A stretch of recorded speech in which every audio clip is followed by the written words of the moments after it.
The Channel Island cast-on creates this beautiful edge that almost looks like a picot. It looks beautiful going into rib, but I also love the just delicate decorative edge it leaves on cables. So the first thing we need to do is measure out our yarn. And it takes more yarn to do Channel Island than a regular longtail. So I would suggest, say you need to cast on 20 stitches. Do the wrap method. 1, 2, 3, 4, 5, 6, 7, 8, 9, 10. So that's 10, 20. But you're going to need 1.5 to 2 times. 1.5 usually does it for me, but if I'm casting on a lot of stitches, I'll be on the safe side. So there's a length of 30 to cast on 20 stitches. Now I'm actually going to double that over, fold that over, and that doubled piece of yarn is going to be one side of what I hold in that long tail position. So there's my doubled edge, my doubled piece of yarn for one, and the single, the piece of yarn going to the ball, is going to be used for the other side of this cast on. Now the first thing I'm going to do is take the needle and give a single twist. And go ahead and hang on to that tail for now, just to keep it out of the way. Everything in Channel Island cast on in pairs. So this is the first stitch. And now I'm going to take that thumb to the outside of the yarn and give a loop around so that I have that little X on my thumb. And I'm going to dive my knitting needle through the X as if it was a loop on the needle. And I'm going to draw the finger yarn through to cast on one stitch. After that, by the way, you can let go of the tail. And now the real pair begins. So it's always going to start yarn over, thumb to the outside, and wrap the thumb around once, twice, and you get the yarn that looks like a little X there.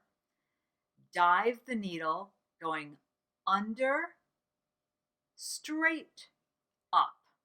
So I'm just digging the needle right along my thumb, and I'm drawing a loop through by going over the finger yarn and pulling that stitch through.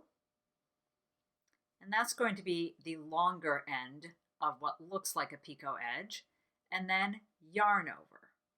So the double wrap is always the pair. So here I have 2, 4, 6 stitches cast on. So there's yarn over, that's 7 stitches, 8, and again, yarn over, thumb to the outside, wrap, wrap, draw a loop through.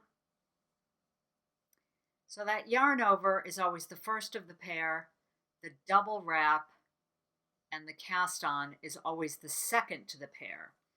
So here I have 2, 4, 6, 8, 10, 12. I'm just going to go ahead and finish up. We'll play this in slow motion. There's 14 and 16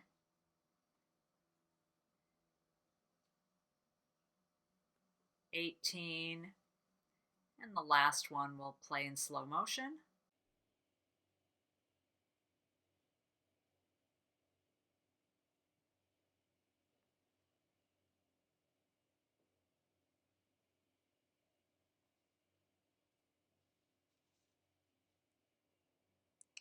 And that's 20.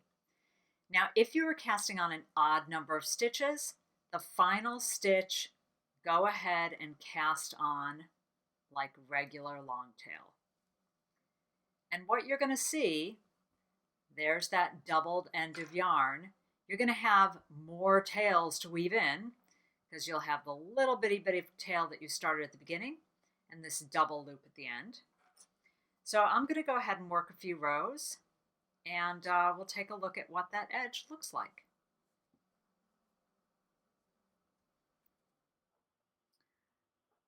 So there we have it. Just after a few rows, you can see that lovely picot edge forming.